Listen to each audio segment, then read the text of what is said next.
What's going on, YouTube? This is SG1 Sports. You're watching our college football channel. Time for the playoff eliminator for week 9 of the 2023 college football season. Kind of a quiet week in terms of eliminations, but definitely learned more about the playoff picture. Let's jump right in, and these are the teams that are already eliminated. And I guess some of you have noticed this. I had some teams left off of here somehow. I don't know how they got left off last week. It doesn't really matter. We're just trying to look at the new eliminations. But Clemson, Arkansas, Mississippi State, I think Minnesota maybe were left off last week. Anyways, these are the teams that have already been eliminated, and you can see it's a lot. I mean, every group of 5 team, and no, Air Force does not have a chance. No, James Madison. Well, they're not even eligible. The group of 5 teams have no chance. But again, a lot of Power 5 teams already eliminated, and we're pretty far into the season. It feels like the season just started, but again, this is week 9. Most teams have played 7 games. Some have maybe even played 8. So let's get to the new eliminations this week. It's Duke and Iowa, both teams with their second loss. Don't really see them recovering from that second loss and having any real shot to get to the college football playoff. Iowa, if they find a way to the Big Ten championship and they upset Ohio State or Michigan, I still don't think that's going to be enough. I don't think they're going to have a good enough resume, and I don't think the committee's going to like how terrible their offense is. So I don't see them having really any shot at all.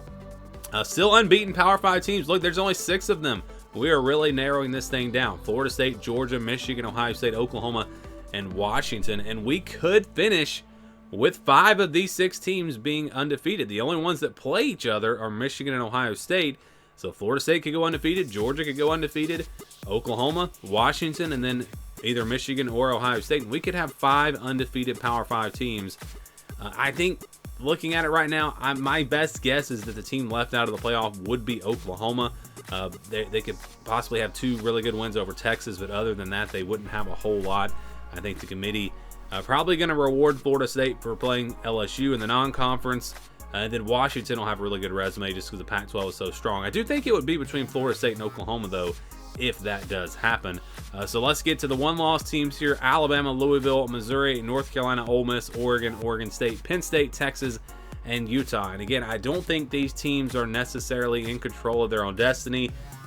Maybe none of them are, because again, you could have 5 or 4 Power 5 undefeated champions, and it would be really, really interesting to see if Alabama runs the table, they beat Georgia, they finish with 1 loss, they win the SEC. Would they still be behind an undefeated Oklahoma or an undefeated Florida State? That would be really intriguing to see what the committee would do there. Of course, the SEC's never been left out of the college football playoff. But yeah, these teams do need some help. All of them, I think, need at least a little bit of help because of the fact that we could have those 4 Power 5 undefeated teams outside of whichever team here runs the table. So these teams need some help, but all in pretty good shape.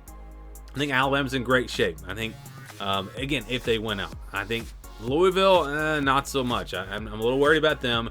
Missouri in great shape if they win out. North Carolina, I don't know because they lost to Virginia. Ole Miss, they're going to need help to get to the SEC championship. You look at Oregon, really good. I think they're in great shape if they win out. Same thing with Oregon State. Penn State, going to need a little bit of help because they're going to need, I guess, Michigan to beat Ohio State and then have a tiebreaker, or just go 11-1 and get in without winning the Big Ten. Texas, I think, is in great shape. Utah's in great shape if they win out. But all of them, again, will need at least a little bit of help. All right, 2 lost teams that are still alive. I got Florida, LSU, Tennessee, and USC. I've talked about Florida and LSU now for quite some time. But they've been here for the last few weeks. If you missed those videos, you can go back and watch them. But I talked about their path. So let's talk about Tennessee and USC. First of all, for Tennessee, what do they need? Well, they need to win out, obviously. And they're going to need to beat Georgia. And they're going to need Georgia to lose to, let's say, Ole Miss. So Georgia finishes 10-2. Tennessee's also 10-2, but they've got the tiebreaker over Georgia. They're going to need, as long as they beat Missouri, they should be in good shape. They need, Florida, Missouri to finish 9-3, finish in the top 25. You have those wins on the resume. And then, Texas A&M finish strong. Maybe they get into the top 25. So there's still a chance for them to have a really good resume. And then you want to play Alabama in the SEC championship, a chance to avenge that loss. I think there is a chance that a 2-loss Tennessee, if they win the SEC, could get in Their biggest hurdle is probably going to be beating Georgia and then also having Georgia lose another game. That's unlikely, but possible. So we're still keeping Tennessee in there, and I think USC is still in there. I think everyone's written them off, but as good as the Pac-12 is this year, and with them only having one conference loss, they are absolutely still in the running to win the Pac-12 championship. And if they do that, and there's enough chaos, again, as good as the Pac-12 has been this year, let's say they avenge their loss against an 11-1 Utah, I think there's a chance that USC could sneak in there. It's very unlikely, but if they run the table, there is a chance. So these teams are not out of it yet. 2 losses doesn't necessarily eliminate you, but it's going to be even if these teams win out, it'll be very tough for them to get in. They're going to need a lot of help. So this is the updated picture now. Again, Ohio State, Michigan winner, looking like they're going to get that 1 spot. Georgia, Alabama winner, probably going to get the 2 spot if that's how things play out. And these are not my predictions. Again, this is just basically if the favorites went out.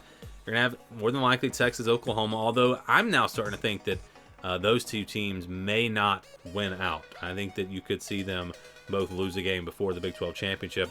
And then Florida State, they're in great shape in the ACC. And then you're going to have Washington and Oregon. So I said earlier Washington would probably get in if they go undefeated versus Oklahoma going undefeated. Why do I have Washington at 4?